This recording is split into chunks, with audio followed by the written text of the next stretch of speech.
आप देख रहे हैं समाचार 24 प्लस और मैं हूं आपके साथ हनी सहगल। बात करें अगर नी की तो बहुत ज्यादा आजकल जो नीज पेन शुरू हो गया है, शोल्डर पेन शुरू हो गया है, बहुत से लोग अपनी फिटनेस पर ध्यान नहीं देते हैं जिसके कारण बहुत सी बीमारियां होती हैं। मेरे साथ आज मौजूद है चैनल पे doctor Shekhar Srivastava ji, knee and shoulder specialist.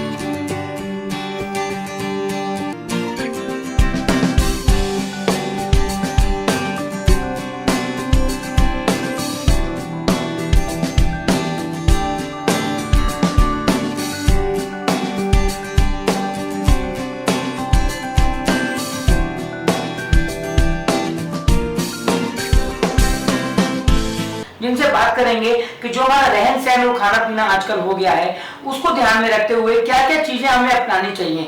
बहुत से लोगों को आजकल डायबिटीज बहुत ज्यादा कॉमन बीमारी हो गई है जिसके कारण जॉइंट्स में पेन होता है। अगर एक एज के हिसाब से पेन हो तो वो एज की बीमारी कहा जाती है, लेकिन अगर छोटे बच्चों तक को आजकल पेन होना शुरू हो गया है, चाहे उनके घुटनों में हो, शोल्डर्स में हो।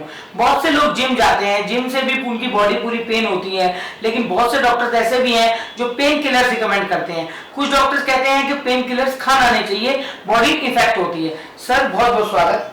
Thank you. आपने बिल्कुल सही कहा। आज की तारीख में नी और शोल्डर की प्रॉब्लम लेके हमारे पास बहुत सारे पेशेंट आते हैं। इनफैक्ट अगर मैं अपनी प्रैक्टिस की बात करूं तो आई थिंक सबसे ज़्यादा जो प्रोपोर्शन है पेशेंट्स का वो नी पेन का है। और नी पेन के जो पेशेंट्स होते हैं वो बेसिकली दो कैटेगरी के हैं। एक तो है जो एल्डरली हैं, जिनकी थोड़ी एज है, जिनमें आपने बोला कि एज की वजह से प्रॉब्लम होती है, वियर एंड टियर जो होता है, ऑस्टियोआर्थराइटिस बोलते हैं। दूसरा है यंग पॉपुलेशन।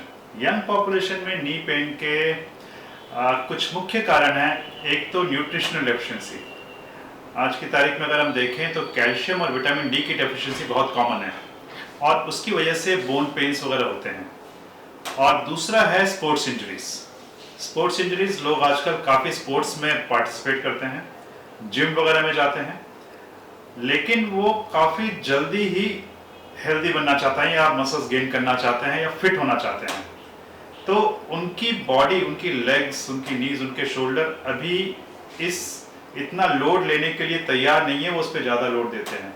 उसकी वजह से ये लिगामेंट इंजरीज और स्पोर्ट्स इंजरीज होती हैं। सर आपने इस लाइन को क्यों चुना, और तो ही क्यों? बहुत से डॉक्टर्स अलग अलग स्पेशलाइजेशन होती है। आपका डॉक्टर का करियर कब से शुरू हुआ? मैं अगर आप बोलो तो मैं बचपन में मैं इंजीनियर बनना चाहता था और इनफैक्ट जब मैंने 12th पास किया तो मेरा इंजीनियरिंग में सिलेक्शन भी हो गया और मैंने 2 महीने इंजीनियरिंग भी की। बट मेरे को मेडिकल साइंस में भी इंटरेस्ट था और जब मेरा मेडिकल में सिलेक्शन हुआ तो मैंने ये छोड़ दिया। लेकिन ऑर्थोपेडिक्स एक ऐसी फील्ड है जिसमें मैकेनिकल थिंग काफ़ी इन्वॉल्व है।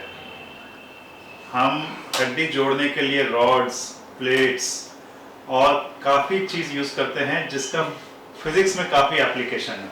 So this is one field जहाँ पे परहैप्स इंजीनियरिंग और मेडिकल दोनों का कॉम्बिनेशन है। That's why it has always fascinated me. Sir किस तरह के ट्रीटमेंट में आपको दिक्कतें आती हैं? बिकॉज अगर एक डॉक्टर को लोग भगवान मानते हैं, लेकिन कई लोगों की जो इंजरी इस तरह की होती है कि उनकी लेग्स को काटना पड़ता है। अगर हम इंजरी की बात करें तो most of the bony injuries होती हैं, जो बोन या मसल्स की इंजरी होती है उसको तो ट्रीट किया जा सकता है। लेकिन जहाँ पे लोगों की खून की नलियाँ, खून की नसें कट जाती हैं और क्रश हो जाती हैं, उस केस में उसको बचाना थोड़ा सा मुश्किल होता है। या जो नर्व्स होती हैं जिससे हमारी सेंसेशन आती है वो डैमेज हो जाती है, तो उसके भी कुछ प्रोसीजर्स हैं, लेकिन उसके रिजल्ट्स इतने प्रेडिक्टेबल नहीं होते हैं।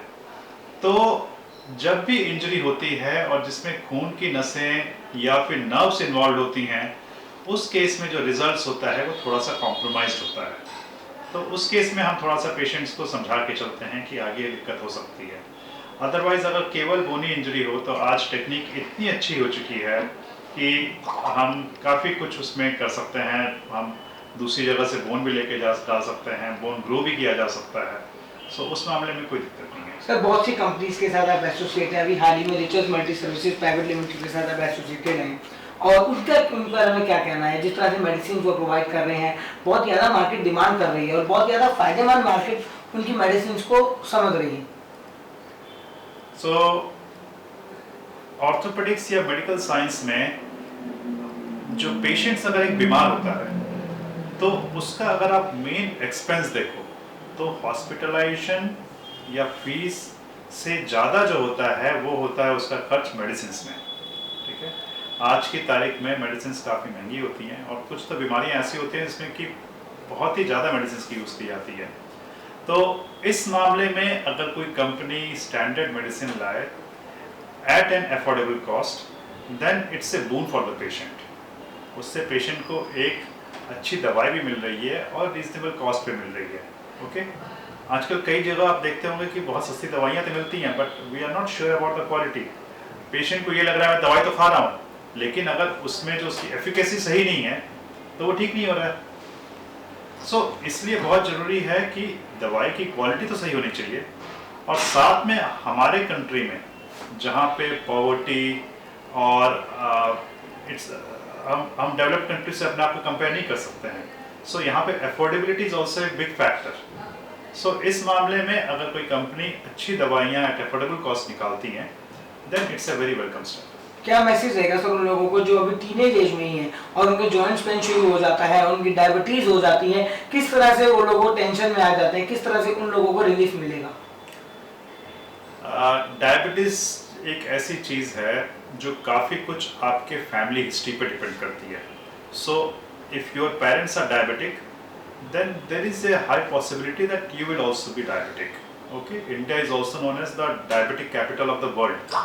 इतने यहाँ पे डायबिटीज के पेशेंट हैं, लेकिन ये जेनेटिक्स केवल एक चीज़ नहीं है, इसके साथ साथ एनवायरमेंटल फैक्टर है। आपकी डाइट कैसी रहती है, आपका लाइफस्टाइल कैसा है। सो अगर आप एक्सरसाइजेस वगैरह सही करते हैं, आपका न्यूट्रिशन अच्छा रहता है और साथ में आप अपना वेट कंट्रोल ठीक रखते हो, तो काफ़ी सारी प्रॉब्लम जो है आपकी कंट्रोल में रहेंगी। ठीक है, अगर हम आज की तारीख में देखें, ज़्यादातर जो प्रॉब्लम है बैक पेन रहा, नी पेन रहा, ठीक है ना, most of them are lifestyle problem. लोग पहले जहाँ पे फिजिकल वर्क ज़्यादा करते थे, आज हम जो है मेंटल वर्क ज़्यादा करते हैं और रोबोट्स काम करते हैं। सो हमारी लाइफ जो है बहुत सेडेंटरी है, ज़्यादातर काम हमारा बैठ के है। ठीक है, बैठ के है तो उससे हमारे बैक पे प्रेशर आ रहा है। आप नी की एक्सरसाइज नहीं कर रहे हो तो उस पर नी पे जोर आ रहा है। ठीक है, सो अगर आप प्रॉपर तरीके से एक्सरसाइज करें, आप दिन में आप ये मान के चलें कि 30-40 मिनट मुझे अपने शरीर को देना है। ठीक है, साथ में आप अपना डाइट कंट्रोल रखें, प्रॉपर न्यूट्रिशन लें, वेट कंट्रोल रखें, तो काफ़ी सारी ये जो लाइफस्टाइल प्रॉब्लम है ये कंट्रोल में रहेंगे। आपका शुगर रहा, ब्लड प्रेशर रहा, बैक पेन रहा, नी पेन रहा, all these are lifestyle problems. Okay, so if you improve your lifestyle, if you maintain a healthy lifestyle, then all these things will be under control.